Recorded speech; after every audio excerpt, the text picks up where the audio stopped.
Hey, Verballers. Today's show is brought to you in part by our good friends over at Navy Federal Credit Union.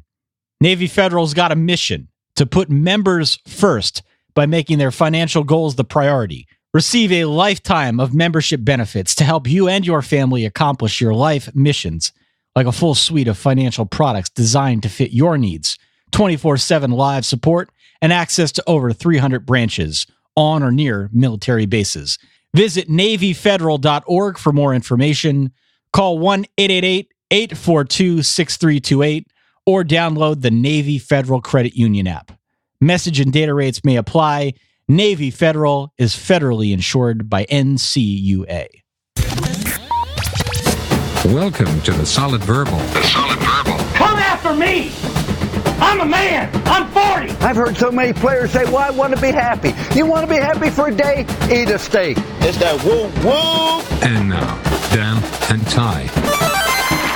Welcome back to the Solid Verbal, boys and girls. My name is Ty Hildenbrandt. Joining me, as always, over there in New York City, a blustery New York City today, Dan Rubenstein. Sir, how are you?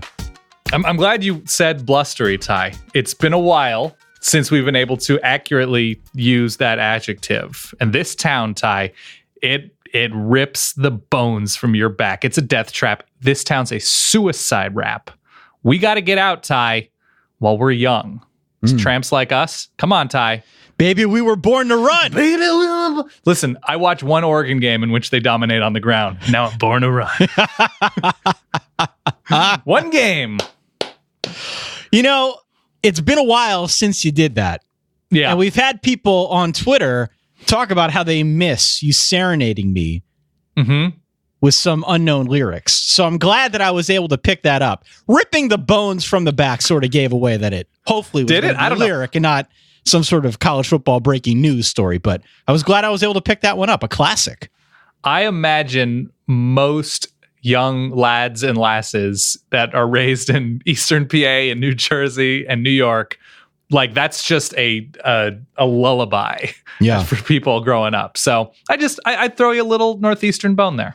Well, I appreciate that. Hello, boys and girls. Dude? Welcome back to the Solid Verbal. My name is Ty. His name is Dan. You can find us every week, of course, at solidverbal.com. We record a Wednesday show where we preview all the games. That's what we're doing today, by the way. And also a Sunday show, a Sunday morning show. Unlike last Sunday where we had some technical woes, we do that early on Sunday mornings, recap all the action, and most importantly, play your reverbs, which you can find on your touchtone keypad at 408-VERBAL-1. That is 408-837-2251. Give us a call, stream of consciousness, send us a text if you're into such things. Just let us know what's on your mind as you watch all of these games going on all throughout Week 8. We're also available across all social media channels. I don't need to name them all. And if you're really a power user of the Verbal, go on out to the subreddit created by Verballers for Verballers at reddit.com/r/solidverbal. I believe I checked all the boxes there, Dan. Is that correct? You're nailing it, Ty. I'm standing here in awe of the rhythm with which you are conducting yourself. Well, thank you. I appreciate that. I should point out that I'm standing as well. We're a stand-in show, Ty. We are a standing show. So we've got a bunch to get through tonight. We did the Smilodon Saturday thing last week. And as we alluded, initially it was Sabertooth Saturday. But then through the normal organic course of play here, it turned into Smilodon. I think this could be a thing that we just roll with now in the second half of the season, though I am having some difficulty coming up with an S adjective or S modifier to describe this coming Saturday. Have you given this any thought? Are you on the S adjective page? I am indeed on adjectivestarting.com/with-s. The matchups, in my mind, if we can come up with an S word that dictates that this was a weekend before the season started that you could look at and say, this weekend is going to be something special. So maybe like supposedly special Saturday, but that it really writes off the fact that it's college football and it's a wonderful thing. Yeah, and you don't want to go with something like sneaky because sneaky is just too obvious. We say sneaky too much. We do. We already do. Let's go with something special Saturday as a working title. And then if the spirit moves us throughout the course of recording today, maybe we can change it. September special, Oklahoma TCU, Michigan State. Yeah. What about Saccharin Saturday? Like, it's sweet, but it's not as sweet as it could be. It's not as sweet as week 7. See, I think doesn't saccharin mean overly sweet? I mean, saccharin also gives you cancer if you drink a swimming pool of it. Okay. It was going dark. Okay. Right. I don't know. I need to think more about this. All right, we'll let it happen organically. We will. Well, welcome back to the show again. I'm Ty. He's Dan. Before we get into it, I wanted to play this. We do have breaking news. Oh, wow. What's in that LaCroix you're drinking? I know. What is this I'm reading about Nick Bosa? So, Nick Bosa, who it's a pretty tame argument to say that he's the best defensive lineman, or at least best pass rusher, best edge rusher in the country, perhaps, because we do have Dexter Lawrence and Ed Oliver. But Nick Bosa, who has been a star for Ohio State, struggled with injury early on in the season before really cementing his injury status against TCU. It looked to be minor during the game. He was sort of grabbing at his groin area after a play, and you said, oh, maybe he got stepped on or just landed wrong or something like that. Turns out this core injury, and there was an interview with SI that his dad gave following the news that he would be foregoing and withdrawing from the university to rehabilitate and get ready for the draft. It turns out it was a bilateral sports hernia surgery. Okay, that's multiple letters right there. It's multiple words you don't want. Yeah. Sports is the only real positive word in there. So essentially he had extremely complicated and sensitive surgery in a complicated, sensitive part of his body. And the ability to come back, and this was something his dad said, come back and do your job if you are a mechanic or a teacher or a welder or something like that, perhaps is more doable than it is when you are playing with torque on a football field, chasing down quarterbacks running 4.4. So his rehab was not going to have him back during the season, most likely anyway. So he just sort of made it official to make it a clean situation that he is going to be moving on. Loves Ohio State, loves his coaches. I didn't really see that much pushback like he was abandoning his team. Maybe there was. I didn't really see it. I think it was pretty clear that this was a physical issue that he was just not going to be able to overcome this year. Yeah. Well, of course. So it sucks because we get to watch less Nick Bosa. We do. And plenty of hot takes out there. But I think when you hear it fully described, the whole context of the situation, you get it, right? This is someone with an NFL career. Mm-hmm. His team obviously is very high up in the polls. And I saw there were many comparisons being drawn out there. I don't blame him for making this move. It's unfortunate for Ohio State, unfortunate for us as college football fans. And at some point, will probably be notable moving forward as we talk about the Buckeyes now, some of their matchups that lie ahead. But nonetheless, I do get it from Nick Bosa's perspective. Yeah, and I think many people listening to this show had probably heard, quote, core injury, and thought to themselves, oh, maybe he strained an ab or something like that. And as soon as they either read it or heard us say just now, bilateral sports hernia surgery, then they just said, oh, yeah, I get it. Yeah, okay. You do what you got to do, Nick Bosa. There is no pushback from me. So hope he heals up and reaches his ceiling as a football player and a human. On that note, Dan, should we dive into our Week 8 slate of games? I think we should do that, Ty. Dan, Ty, help. I need picks of the week. One play on words we could go with. By the way, no disrespect to Nick Bosa. The whole time you were going through that little spiel, I was... Did you say sports hernia Saturday? No. Okay, just make sure. I wasn't going to go there. Okay. But it's a week slate 8. Week slate 8. No? Do you think it's a week slate, though? Well, it's weaker than last week. What about Illinois State, North Dakota State, Ty? Sacred Heart, Central Connecticut? Semi-formal Saturday. I like that. That is good. Semi-formal Saturday. I like that. More of a casual dress Saturday affair. Yeah, I'd say that's fair because we have storylines that are interesting, that are not necessarily in the headliner games. Can Stanford bounce back? Is Ole Miss truly the cure for the common offense against Auburn? That's right. Will Tennessee make it interesting in that pseudo rivalry game hosting Alabama? Penn State bounce back ability. Purdue hosting Ohio State. USC, can they exorcise the demons? Is that Ace Ventura? That was Ace Ventura. Very good. In Salt Lake City. So I would say semi-formal's correct. It's not the bash you over the head weekend, but this is, you have to wear a blazer if you're really going to appreciate this weekend. If you really want to do it correctly, I think that's probably the way to fly. So we've got a bunch of games here, Dan, on our slate. And we're going to start at the very top with Michigan and Michigan State. But before we do that, if we're being honest about this now, I'm just not sure about what window we want to target here, because as I see it, Michigan State's that's a pretty big early game at high noon on Saturday. That is at the same time as Oklahoma TCU, which could be interesting.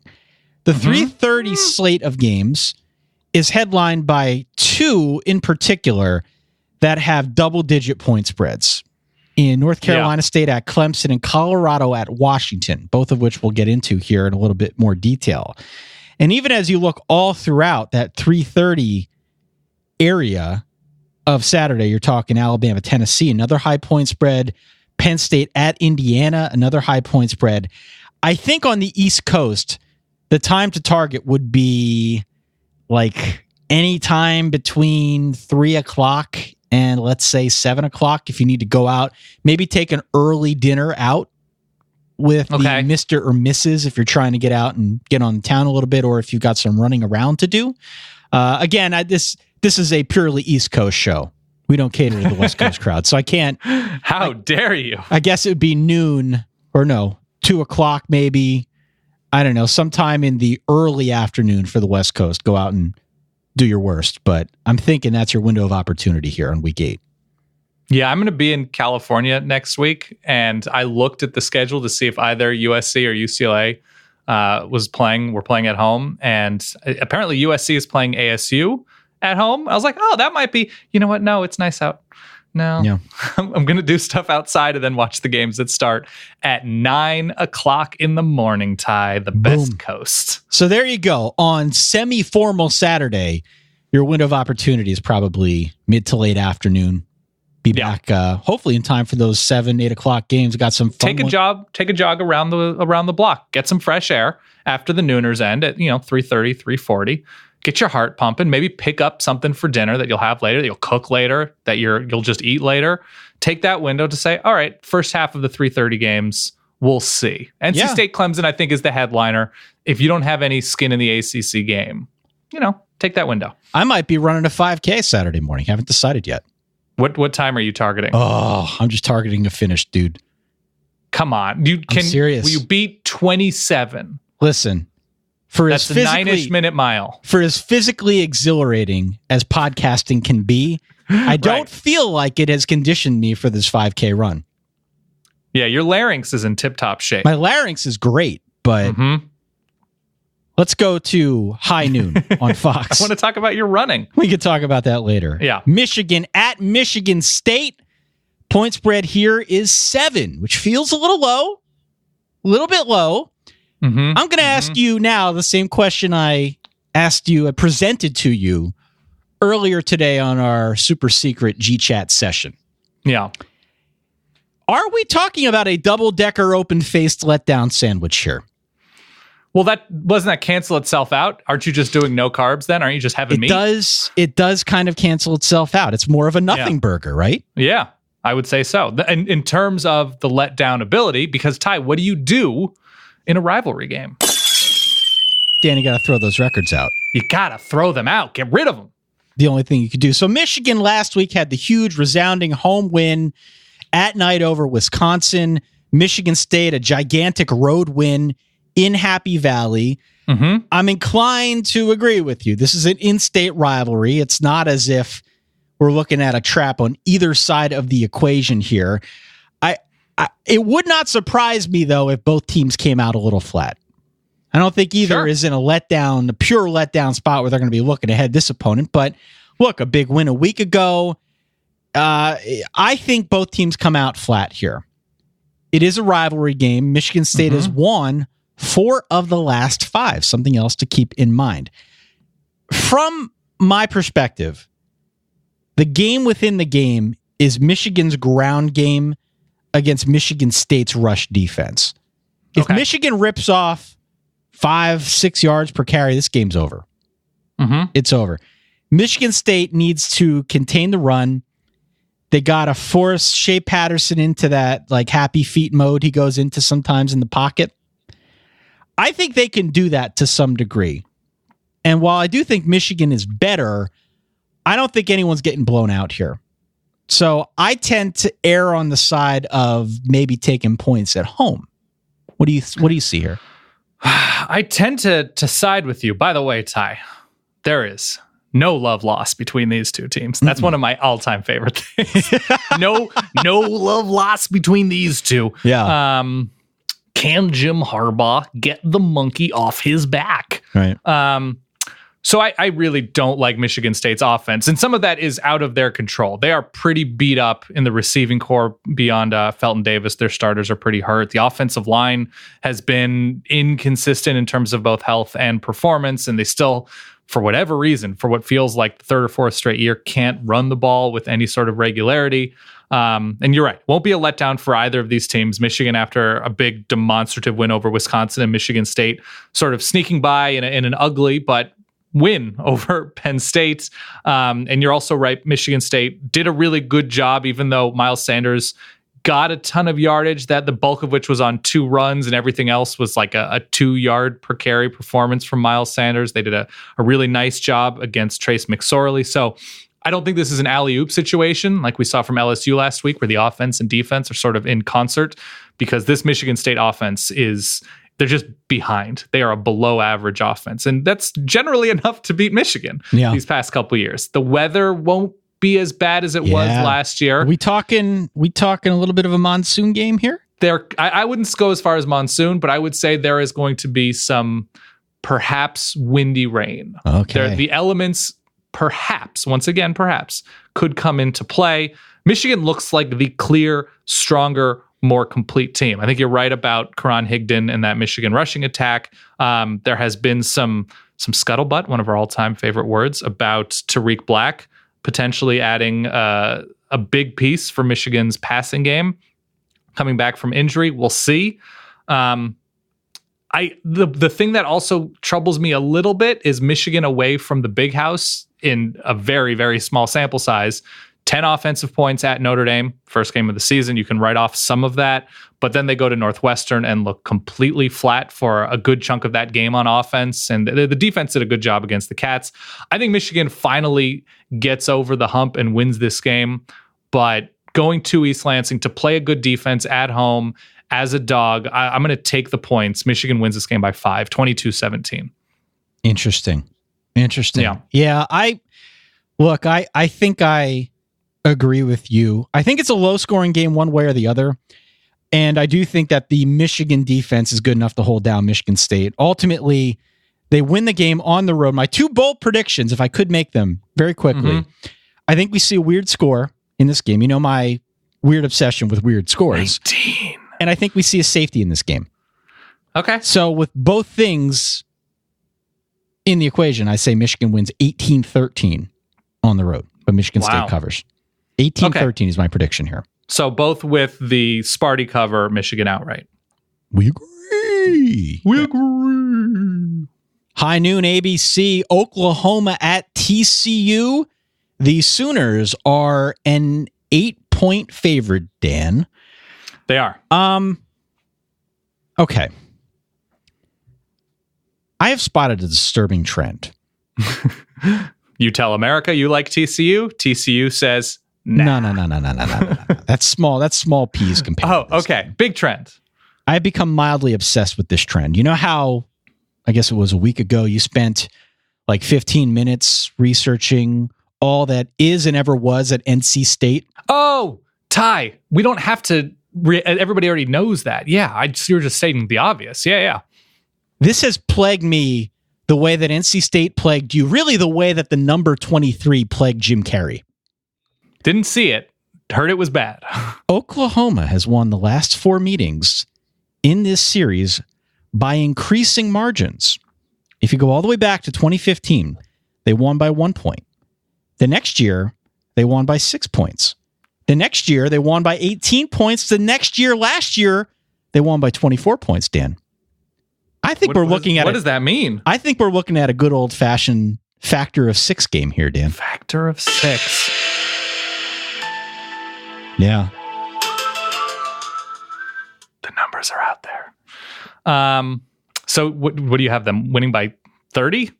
I have them win. No, I don't have them winning by 30. That'd be a little... Okay. It could happen with the way that TCU played against Texas Tech, particularly. So give me offense. a number. 48-24 is what I'm feeling right 48-24. They double them up. Oklahoma, certainly, this is game number 1 coming off a bye of the Ruffin McNeil defensive era. That's right. For the Sooners. That's right. Facing a TCU offense that has been so bad. They've been really... at times. And also very turnover prone. They were very turnover prone. Yeah. And mostly stymied by Texas Tech. Listen, I like Texas Tech, but let's not pretend that TCU should be held to 14 points against the Red Raiders here. Because it was Jet Duffy, Texas Tech. That's right. Jet Duffy, Texas Tech, which is a different incarnation, I understand. Yeah. But still, Tech is 95th in the nation, according to the S&P, in terms of defense. This is not a TCU offense that should be held down to the tune of 14 points. First game without Mike Stoops, as you said, players play hard for Ruffin McNeil. That's been his MO. They play hard for him. Now he's running the defense. I think it has an immediate impact. I think the bye week helps Oklahoma recalibrate things. So I'm thinking double factor of 6 to the tune of 48-24, even though the game's on the road. Yeah, I think you hit a lot of the good points. TCU has just been plain sloppy. Sean Robinson, I think, has thrown 8 or 9 picks already this season, about a pick a game. They're not forcing turnovers, not giving themselves short fields. Not that turnovers are sort of an explicit thing. There's a randomness to the way fumbles bounce, to the way tip balls move through the air.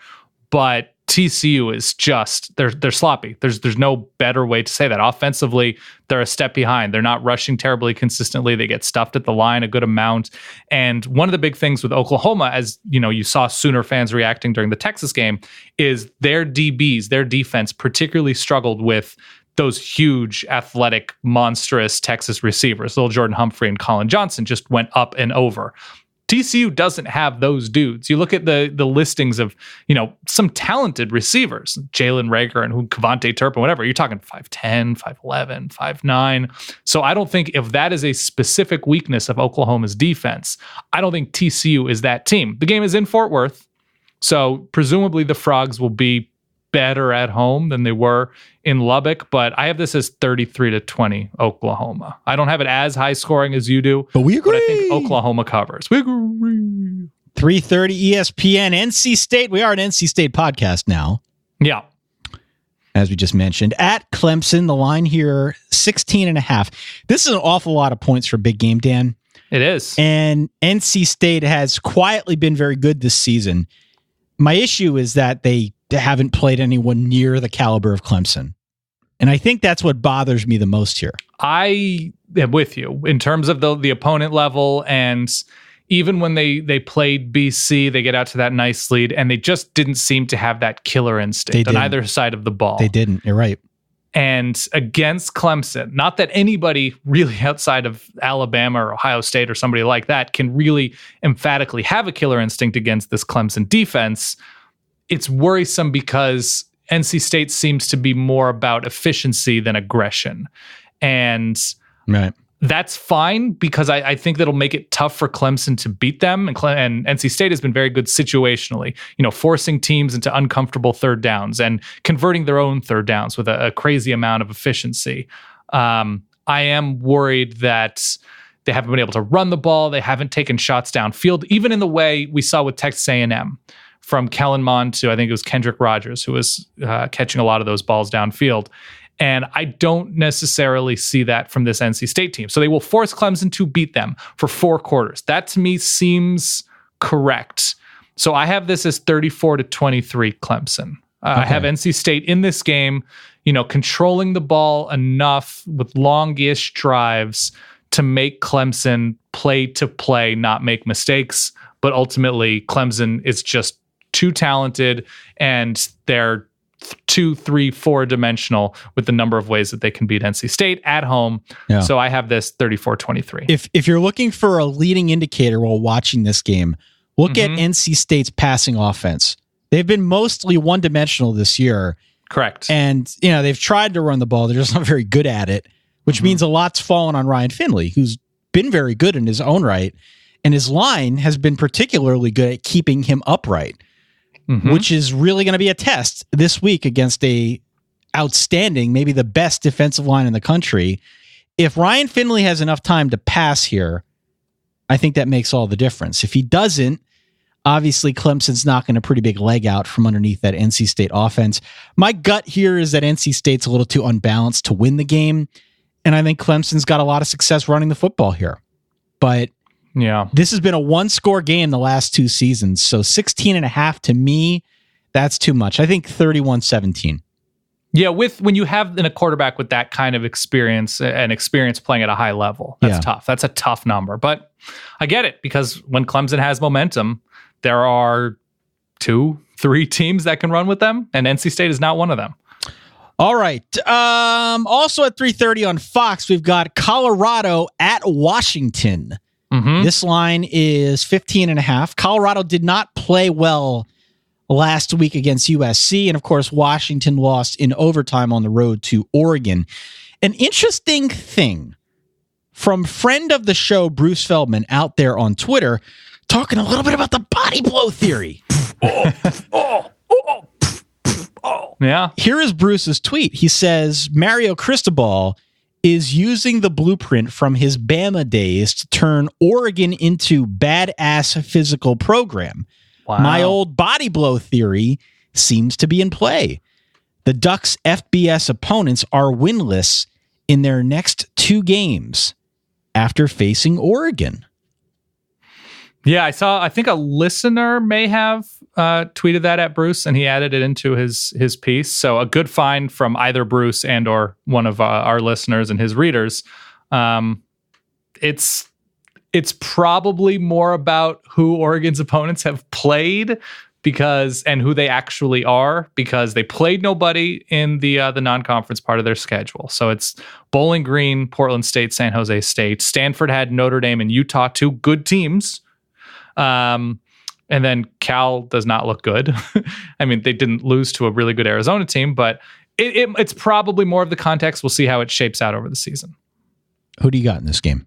In Colorado, Washington, Laviska Shenault, clearly All-American caliber receiver, is a maybe. He left the game against USC early and was responsible for something like 45% of their offense. And for good reason, because he is, and we talked about this in the offseason, stole it from an NBA terminology thing. He's a gravitational player. When he is on the field, you have to account for him. Colorado's offense is fine. Colorado's defense is fine. They're a pretty good team, but they're a pretty good team with an excellent playmaker. And if he is limited, or if he doesn't play, and Colorado, I think, is also down a starting defensive lineman who left that USC game, and it's their second straight game on the road after going to LA, now going to Seattle. I think Washington's just too good to lose twice to Oregon. And I don't have the numbers in front of me about Washington after a loss. Last year, they lose to ASU and then comfortably beat UCLA. And then they lose by a touchdown to Stanford on the road. And then by 3 beat Utah. So it's sort of inconclusive about recent bounce back ability for Washington. Okay. But this is a better defense than what USC has, and USC's defense overwhelmed Colorado. So I have Colorado losing this game. Washington taking it 37-17.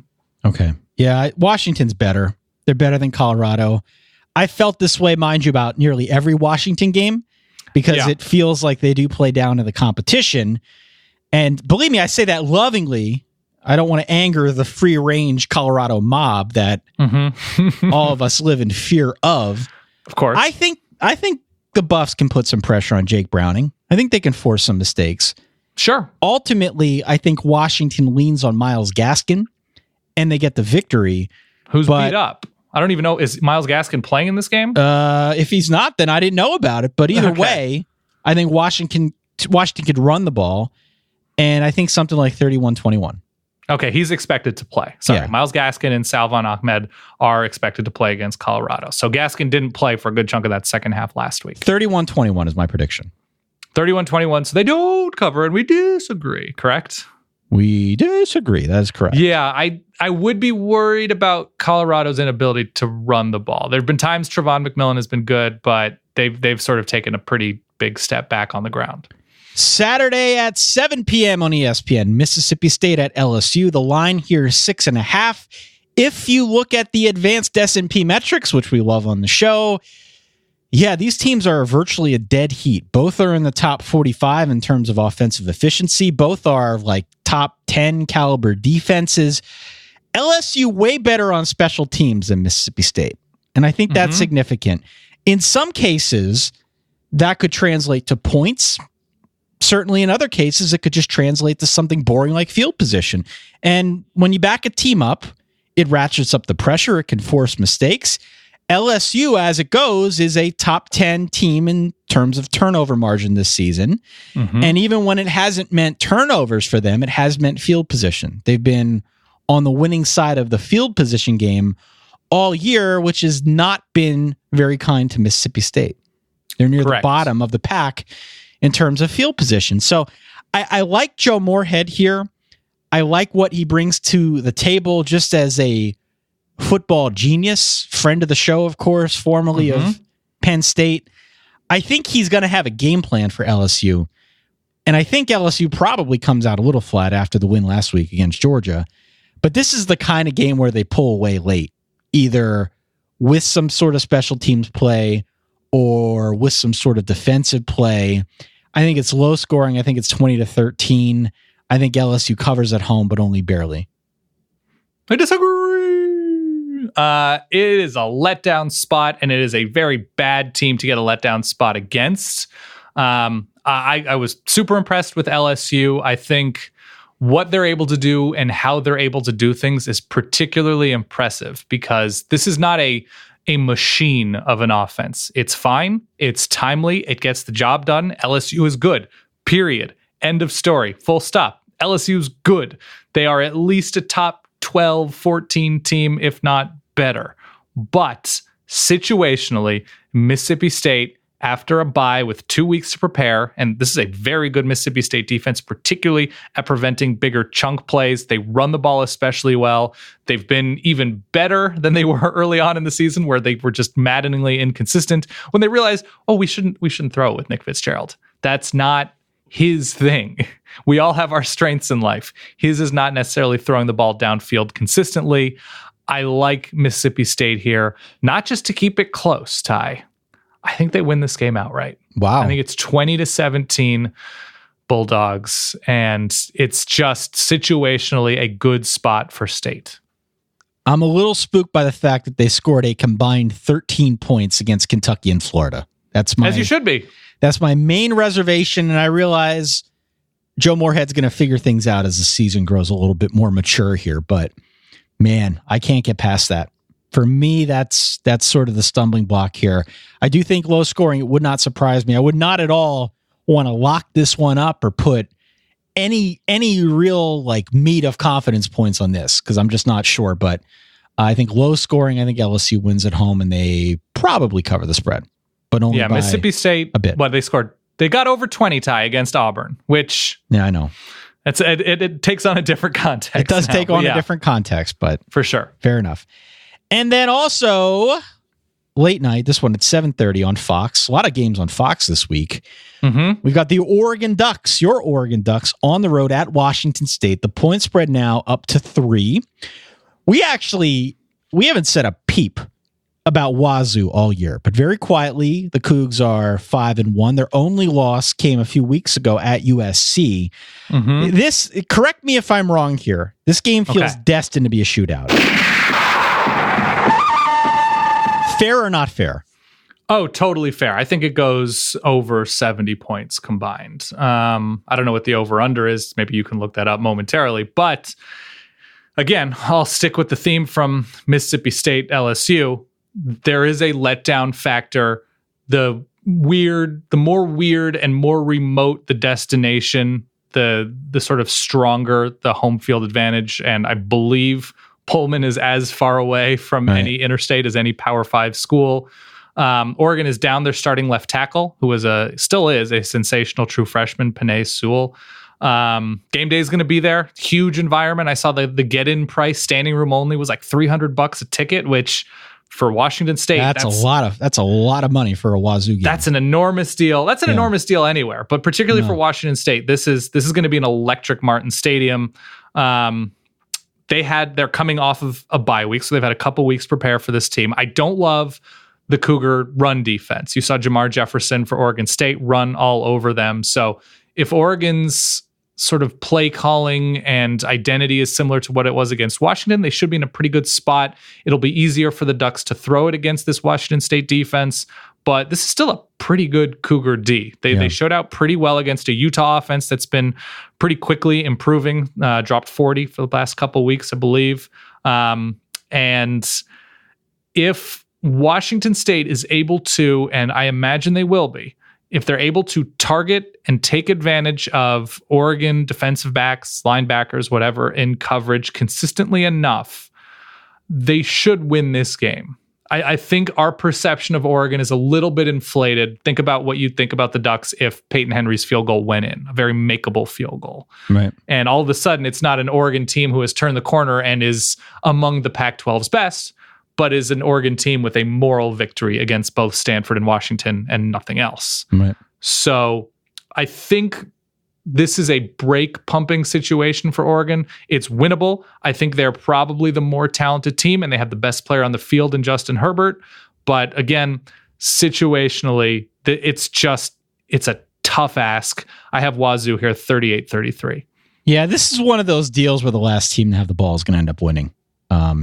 The over-under, by the way, is 67.5 at time of recording. Okay. I think we go over. I agree with you. I'm going to play the emotional angle here. I think Oregon's really good, but I think that win over Washington, man, it is tough to get fired up after that. Combine that with what this game means for Wazoo, with game day coming to town. I'm going to go Wazoo at home, a shootout, last one to have the ball, 45-41. Probably a fun game to watch, a lot of points, but a tough ask for Oregon to now go on the road to a weird place, as you said, 1 week after that Washington victory. 45-41, I'm going Cougs. Yeah, this Washington State offense, by the way, because we didn't really talk about it beyond targeting Oregon. They're good. They are extremely efficient. They haven't played the best schedule, so we don't know how truly good or great or pretty good they are. But for Gardner Minshew, the grad transfer from ECU, to come in, to lose a couple of key offensive linemen, to lose a couple of big deals on defense, to lose a couple receivers, and to sort of pick up this offense and play with the rhythm that they have. I think it's Dontavian Martin who's done a good job, and Jameer Calvin on the outside for them. It's been impressive, and this will, win or lose, we'll have an excellent sense of Wazoo in the rest of the year. One other thing I wanted to mention, Dan, thanks to 2 full years of research and development and multiple improvements in design and performance and comfort, Bombas are the most comfortable socks in the history of feet. Wearing mine literally right now. As am I. As I stand to record and get this surge of adrenaline flowing through my voice and into the microphone, I am wearing my Bombas socks. They've got an arch support system that provides extra support where you need it most, and a cushioned footbed that's reinforced for comfort without added bulkiness. Bombas feel like a big old hug around your foot. Not to mention they've got stay-up technology. It ensures that your socks stay in place without leaving a mark. And of course, they've got super soft cotton material that makes you never want to take them off, whether you're a runner, a power walker, or just power lounger. Sitting around on Saturday, on semi-formal Saturday, wear your Bombas socks. It'll add comfort to your life. And of course, Dan, if you could give us your age-old proverb here. Oh, yeah. You're only as comfortable as your feet are. And I was over at I guess they're friends of mine now, but originally Jody with and I, last weekend. And it's one of those apartments, you take off your shoes. And I was there wearing my Bombas. Yeah. And her friend, David Spielman, shout out David Spielman, said, those are sharp looking socks. They look super comfortable. I said, listen, you're only as comfortable as your feet are. That's right. He looked at my feet and he said, all right, I'm in. And he's getting some Bombas. Go to bombas.com, bombas.com/solid. Use the code SOLID, SOLID, for 20% off your first order. I should also add that these are Mama H approved. I believe she's going to be buying Bombas for the entire family for Christmas. As Christmas presents. Be cool. Don't ruin anything, but great call, Mama H. bombas.com/solid. The code again is SOLID. You get 20% off your very first order. The other tidbit here is I want to tell you about our good friends over at Harry's. Daniel, Harry's founders, they knew that a great shave comes down to great blades made with sharp, durable steel that lasts. That's why they've got the highest quality blades in the world, priced much lower than the leading brand. They'll even give you a full refund if you don't love your shave, as long as you let them know within 30 days. Seems like a pretty good deal. They stand behind the quality of their blades, and they have created, just for us, a $13 value trial set that comes with everything you need for a close, comfortable shave. You got the weighted ergonomic handle, the 5-blade razor with the lubricating strip and trimmer blade, a rich lathering shave gel, which is very underrated in the package, I might add. I love the shave gel. Lathering. The travel blade cover, which I've talked about ad nauseum on the program. And, of course, the URL here, if you want to claim it, is harrys.com, harrys.com/solid. A $13 value trial set comes with everything you need for a close, comfortable shave. I've been using Harry's for a long time. I love it. I've converted others who used to shave with some older brands. Our listeners can redeem their trial set by going to harrys.com/solid. One more time, harrys.com/solid. Redeem your offer, and by going to that URL, it will let them know that you support the show. So get in out there and check it out. Okay. Bunch of other games that we're going to get through here. Let's go back in time, Dad. Thursday, 9 p.m. on ESPN. Stanford on the road at ASU. The Cardinal is a 2.5-point favorite.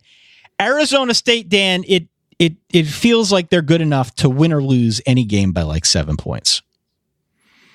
Yeah, they're a competitive team with certain strengths and very clear weaknesses. I think Stanford may also fall into that category. Yeah, I think that's right. If we're being fair, at time of recording, I'm still not sure if Bryce Love is playing, but I'm going to go with Stanford here and the better defense to win on the road and cover. Yeah, I never really love taking the road team in these Thursday night spots, but I don't anticipate a crazy hostile atmosphere in Tempe. And both of these teams in the Pac-12, to their credit, has done a better job of the teams playing Thursday or Friday nights getting a bye week before or after, but generally before. So both of these teams coming off of a bye. So no crazy short week situation for either of these teams. I like Stanford to have some success through the air. ASU's pass defense has largely been disappointing at best. No. So give me the Cardinal. I don't know that they're going to be the same type of grower that they have been in recent years, but I do think they show out in Tempe. All right. Let's go to high noon on ESPN on Saturday. Auburn at Ole Miss. The line here is 4. Line opened around 2. It shot up. This game means a lot for Gus Malzahn, because folks out there are already starting to talk about his $38 million buyout. Maybe it's more. It's kind of shrouded in mystique. By the way, if Auburn gets rid of Gus Malzahn and it's it costs them anywhere north of $20 million, right? You cannot blame a single coach for getting in line to go coach at Auburn. Oh, no. To get paid to not coach, to do a perfectly adequate, if not pretty impressive job at times, and get fired and get paid for it. So what a story. Love it. I feel like we've seen this play before where Gus is on the hot seat and then he mounts a charge and he has alligator blood. You can't kill him. And now we're coming off, a 2-game losing streak going to Ole Miss. Ole Miss has the offense, not so much defense, but they're fun to watch. Sure. I I am so tempted to go Ole Miss plus the points and outright here, but I am a bit spooked by the fact that, again, this is like history repeating itself for Malzahn. It feels all too familiar for him to be in this situation. Yeah. By the way, did you see the stories from the Auburn-Tennessee game that like Jeremy Pruitt was calling Auburn's plays out loud on the sideline in the way that these guys in the coaches special during the national championship game or the semifinal, like I remember Dan Mullen doing it. He was like, "Oh yeah, this is zone left. Oh yeah, this is a hitch to the right." No. Apparently, Auburn was just they were tipping, I guess, and I don't know if it was a matter of because of the formations or because of the personnel groupings. I think it was Jordan Rogers from the SEC Network, former Bachelor, I believe. Right. Former Bachelor, yeah. He mentioned something that when, it was Chandler Cox or whoever, some H-back or tight end was on the field, it was like 91% run. It was Gus Malzahn, like even for Gus Malzahn standards, was more over the top predictable than he's ever been. So I get the frustration if a coach on the other sideline is seeing everything as it happens. I don't know how unusual or usual that is for really good defensive minds, but not a great sign for Auburn's offense, especially during the same week during which Gus Malzahn had to say, nope, we're sticking with Jared Stidham. Yeah, like, right. Ooh, when you have to come out and say that. I think Ole Miss is the cure for the common offense.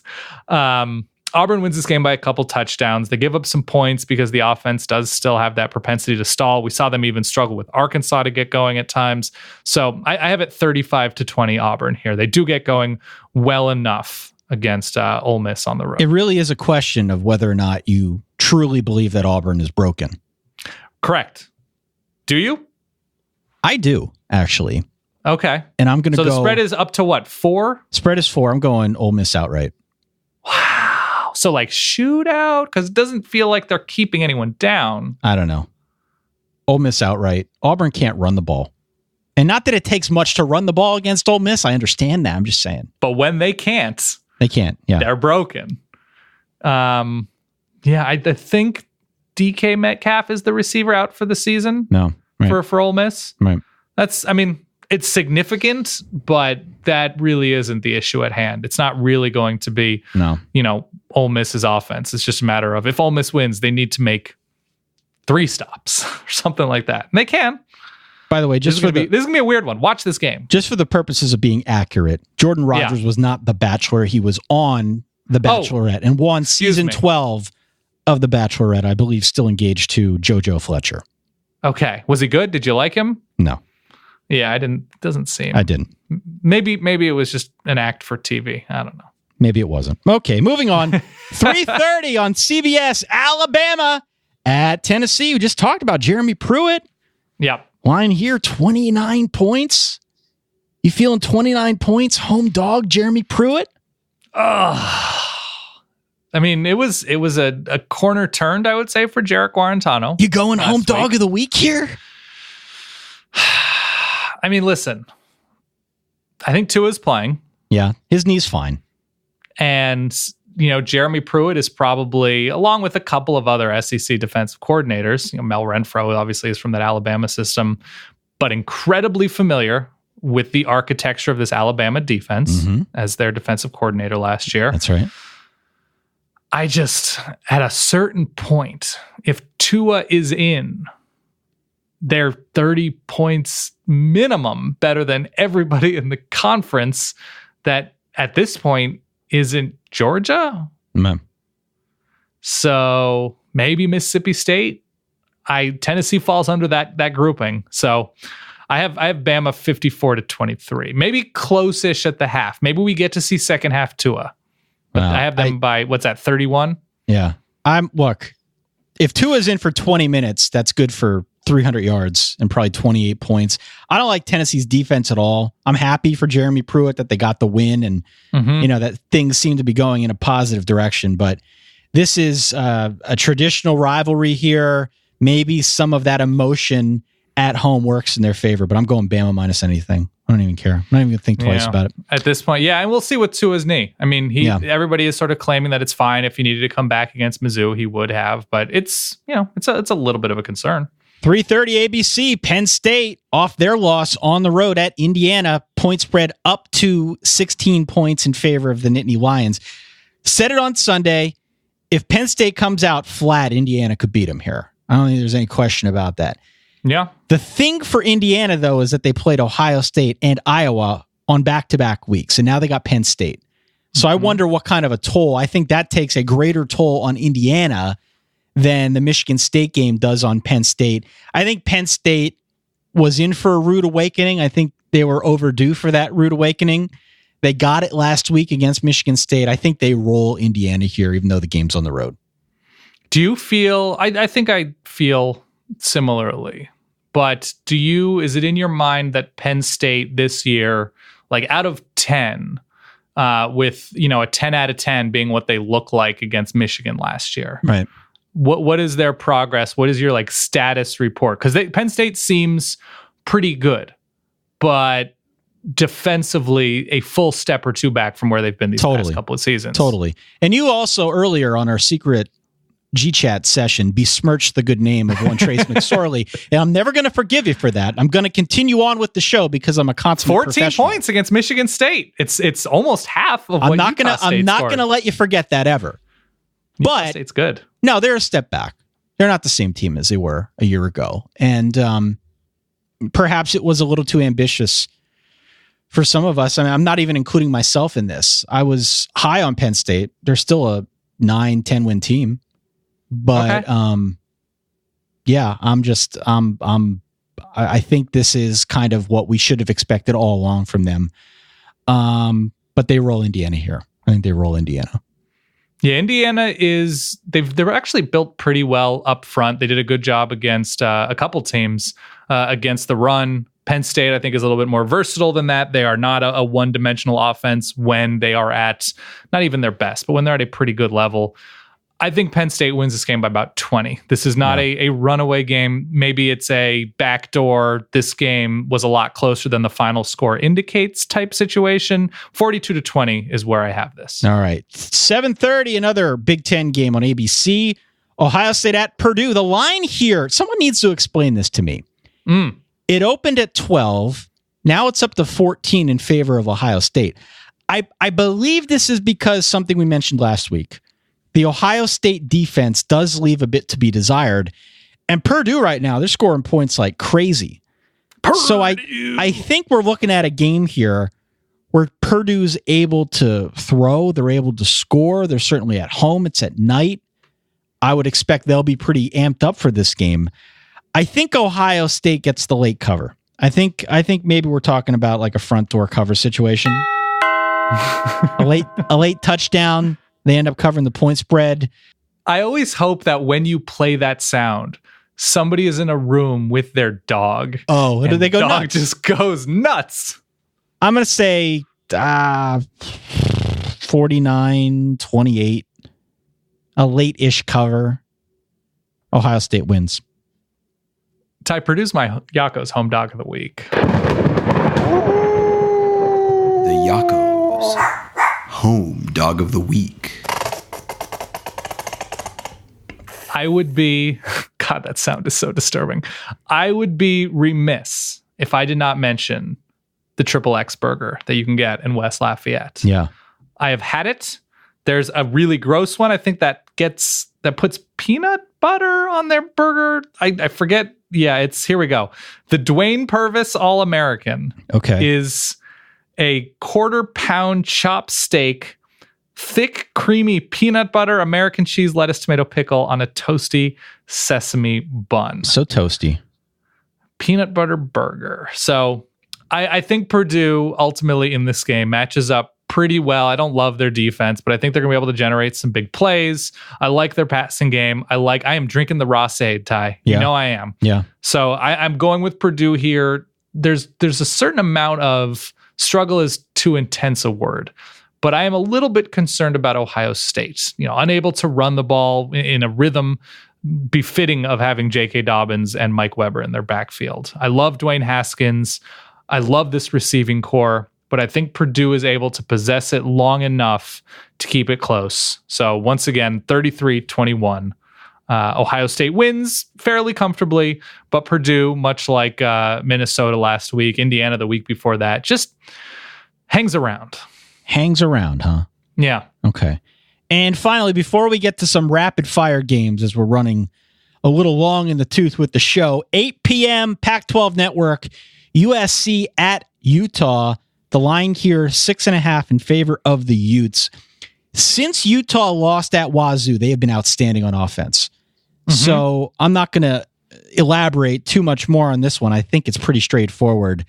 You combine that with their defense and the fact that USC has looked overwhelmed in spots this year against lesser defenses. I think that gives Utah a clear edge here. So I like them at home to both win and cover. I'm a big believer in having two dimensions on offense, going to a difficult place to play with a difficult defense on the other side. And USC, for whatever reason, I don't know if it's an offensive line thing. I don't know if it's a running back comfort thing. I don't know if it's a just general offensive comfort thing. They're not running the ball anywhere near where they should be given the talent on hand. And we saw that struggle against Colorado. We saw it against Texas. They are one of the worst running teams in the Pac-12, which is still very strange for me to say. Luckily, their defense is excellent. I think they're going to hold down Utah well enough, but I'm just not a believer in going with one dimension. They're without potentially, I think, their best defensive player with Porter Gustin now, I believe, out for the year, injured, and they've been beat up in other places. The defense obviously looked terrific against Colorado, so maybe they won't miss him as much as they would have a few weeks ago. I have Utah winning a close one at home. I think right now there's just a little more to like about the Utes. I have it 34-31. All right, we disagree. So I guess USC's covering, right? USC would favored cover by about a touchdown. Yeah, USC would cover in that scenario. Yeah, so I'm taking SC to cover. This game always feels very close and strange. So give me the Trojans to cover. Utah sneaks away with it. All right, 6 games, rapid fire here if we could. Yes. 12 p.m. ESPNU, Cincinnati, undefeated Cincinnati on the road at the Temple Owls. Point spread here is 4 points. I'm going to go Temple outright at home. Give me the Owls. Agree. I'm calling in my pick for Jeff Collins. And the Temple Owls. Give me Temple. Cincinnati's defense has been really, really strong. 3:30 ESPN2, Wake Forest at Florida State. Florida State is a 10-point favorite, Dan. Who you got? I'm going to take FSU here. At home, I don't think they're particularly good, but we know Wake Forest's bottom seller, and it's probably still worse after seeing what they look like against Clemson than Florida State. So I think Florida State wins this one 27-10. We agree. Moving on, 3:30, Big Ten Network, Minnesota at Nebraska. Nebraska actually favored here, though not by as much as originally when the line opened at 5. It's down to 3.5, Dan. Does Scott Frost get his first win in a Nebraska coaching uniform? Much maligned Scott Frost. Can he get it done this week against PJ Fleck and the Gophers? Yes, I think Adrian Martinez. Minnesota's strength on defense is probably up front, getting to the quarterback and stopping ground games. We saw Carter Coughlin do a great job against Ohio State last week. I think Nebraska comes through at home, puts up a big day through the air, and they hold on and get the win against Goldie the Gopher. We agree once more. 4 p.m. SEC Network. Memphis at Missouri. This line up to 9.5 in favor of the Tigers, the Missouri Tigers. Yes. You know my drill. Take the points in a shootout, especially if it's over a touchdown. I think a lot of points in this game. I would expect a lot of passing yards on both sides of this one. Don't know who wins. I'm assuming Missouri probably wins, but 9.5 points is an awful lot. Give me Memphis plus the points. Yeah, two teams coming off of, games against national champions from last year and UCF and Alabama. Yeah. I'm going to take the points as well. Buddy, this game's going to have points. You know it. Okay, 7:30 SEC Network. Vandy at Kentucky. Kentucky, an 11-point favorite. I love Kentucky's defense. I'm unclear on the offense. I know that Vandy's got a little bit of a pluckiness quotient to them. Excuse me. Mm-hmm. So I'm going to go Vandy plus the points here, though I think Kentucky wins. Yeah, I think Kentucky comfortably wins this game. They they're going to be led by what they're always led, which is Benny Snell and the defense. So I'm going to take Kentucky. Kentucky coming off of a bye, correct? Kentucky coming off a bye, yes. Yes. So I think that adds up to a nice win. Yeah, they were off after their overtime loss to Texas A&M. So give me the Cats. And finally, 10:30 ESPN2, Arizona at UCLA. UCLA, a 7-point favorite here, Dan, at home. Who you got? I'm going to take the Bruins. Arizona's not in a good place. You know who Arizona's starting quarterback now is with Khalil Tate out injured? Rhett Rodriguez. Okay. Son of Rich Rodriguez. That's a little awkward. I hope it's not awkward. I hope everybody gets along. I hope everything's cool. He did come in relief, I believe, against Utah and, showed some moxie. But I think UCLA at home, God, UCLA suddenly favored. They win once. They're like, oh, yeah, we're a touchdown better than somebody. I'm going to go the Bruins here. I think they're coming together. And it's something we said before the season started. They're going to be bad, but by the end of the year, you might see some flashes. I think Arizona's a great flash school. All right, before we go any further, my lock of the week. Yes. Lock of the week. I've been taking some time here to suss all this out. I'm going to go Oklahoma minus the points on the road at TCU. I'm going to lock up Washington. Lock of the week. All right, Dan. Sorry for your range, Colorado fans. I apologize. By the way, Ty, and this is not where you think I'm going. Couple more interesting games. Okay, real quick. Let's do it. Real quick. Virginia and Duke. ACC Coastal on the line. ACC Coastal implications. Duke's favored by 7.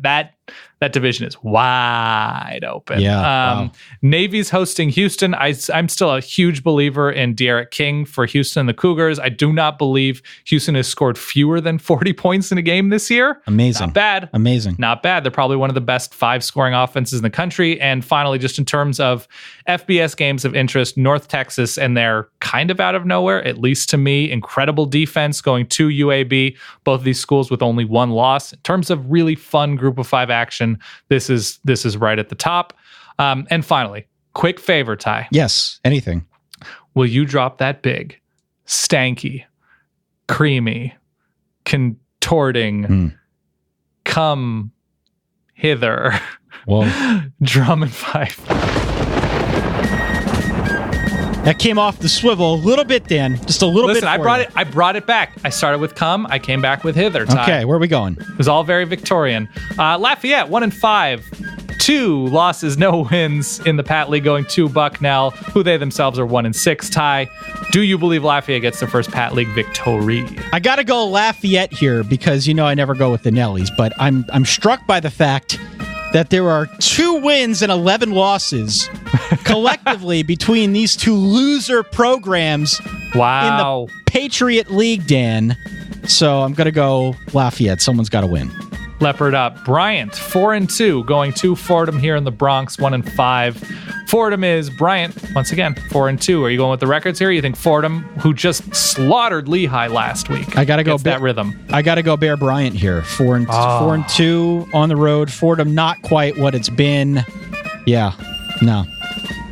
Kobe, Lehigh, 1-5, going to, let's just assume the Hornets' Nest, it is multi-sport field, 3-4, 2-0 in the Pat League. Ty, who do you have? I got to go Georgetown here. You don't just go down to multi-sport field, Dan. Actually, I don't think it's called multi-sport field Doesn't matter. But we have not gotten confirmation on that. And as we pointed out on Twitter many moons ago, it's not going to be something other than multi-sport field if we just flat out refuse to acknowledge it. That's exactly right. For us, it's always multi-sport field, just like the House of Pain will never die. So give me the Hoyas at home over Lehigh. Yeah, there's nobody calls like where I think the Phoenix Suns play at Talking Stick Resort. Nobody says, "Oh, you're going down to the TSR tonight?" No, nobody says that. I'm just going to the stadium. I'm going to multi-sport field. Should mention no Colgate this week. No. You know how many touchdowns Colgate has allowed this year? I do not. 2. Wow. 2 touchdowns. Could Colgate beat Alabama on the next show? Colgate is 6-0. The combined rest of the Pat League, we're talking 6 other teams. We talked about this last week. It's amazing. I know. But here's your check-in. Colgate 6 wins. The entirety of the rest of the Pat League, 8 wins. Oh my God. So yeah, Colgate's in control. A very weird scheduling situation too. Only 3 games this week involving Pat League teams. I believe in a conference that has 7 teams total? Yeah.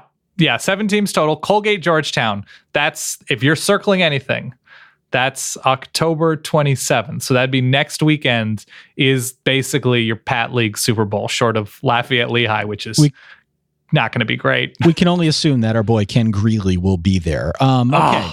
So a couple real quick things. Yes. I've been trying to do this now. I was negligent in my duties here as the head hop offensive coordinator. Yeah. I've been doling out responsibility to people who call in. Here is one with a bit of a West Coast flavor to it. Have a listen. Hey guys, this is Nick, this week's offensive coordinator. There's no better way to celebrate game day heading out to the Palouse and Washington State and Oregon without some quality Pacific Northwestern beer. This week's pick is Breakside's Wanderlust IPA. With the seasons changing, we should start thinking about moving away from IPAs, but you know, what the heck? Let's get one last ride in with Brandon McKissick and something that has lots of tropical citrusy notes. However, I do have to warn you, you might have a little bit of trouble finding this out east, because Pac-12 football is just like Pac-12 beer, poorly distributed. That's a good line there. Good closing line by our Week 8 hop offensive coordinator. Again, you can call in the beer during the week, 408-VERBAL-1. Do our best to play those. Did we do Pacific Northwest last week as well with Washington, Oregon, with the Red Hook flannel? Yeah, we had a Flannel Friday as well as, I believe, a Red Hook selection. Yeah. Okay. All right. I don't know my beer. I don't know Northwest beer. I think Deschutes is a big one. That's an Oregon brewery, I believe. That's an Oregon brewery. Well, it's Oregon. The Oregon Ducks going to Washington State. Listen, I wish I knew, but you know what, Ty? Most beer is good. Fine. That's fine. Okay. Thank you for calling in. Don't forget, there is still time. We had a bit of a snafu a week ago with our pick'em pool. Completely my fault, but you can get in on it as you can every week for free. Go to solidverbal.com/pick'em. PICKEM. solidverbal.com/pick'em. Our friends over at Chalkline do a marvelous job putting together our weekly pick'em game. Most of the games, if not all the games that we discussed here on the program, will be on your 10-game card, I believe. 10 games this week. So all of them are going to be on there, give you a little bit of a preview. Hopefully it can be useful for you. And also, Dan, I believe we're getting ready to release some new apparel, if memory serves. We are finally with our friends at Cotton Bureau, who have been nice enough to be patient with me as I finally decided to learn the intricacies of Photoshop and Illustrator. Yeah. We're releasing, this is still our team related, school, town related stuff that we're releasing with our friends at Cotton Bureau. So exciting stuff. And I think we'll also release maybe one of the newer shirts that we did in our last go round. Yeah. Maybe the letdown look ahead sandwich one. Yeah. We can figure that out. But if you haven't already subscribed to the newsletter, it's out on our website, solidverbal.com. You can find it there. Please do tell your friends as you're out and about this weekend. Try and recruit someone new to the Verbal. Yes. Have them tweet us. Have them email us. Just get in touch with us. Of course, the more the merrier here on the program. We're going to be back live and live in color, or at least as live as we can be in a podcast format, when we record our Week 8 recap show on Sunday morning. One more time, we'd encourage you all to give us a call at 408-VERBAL-1. It's 408-837-2251. Shoot us an email, solidverbal@gmail.com. Check us out on social media as ever on Facebook, on Twitter, and on the gram, on Instagram, man. Do it. Send us pictures of your tailgate or your cooking. Yeah, what the heck? I want to see some food. I want to see some activity. Tag us in those pictures, whether it's on Twitter or on the gram, a gram story. It's like all the rage now with the kids. Toss us a mention. Absolutely. For that guy over there, my good friend Dan Rubenstein, for myself, Ty Hildenbrandt, enjoy the rest of your week. Enjoy your weekend. We'll talk to you all on Sunday. In the meantime, you know the deal. Stay solid. Peace.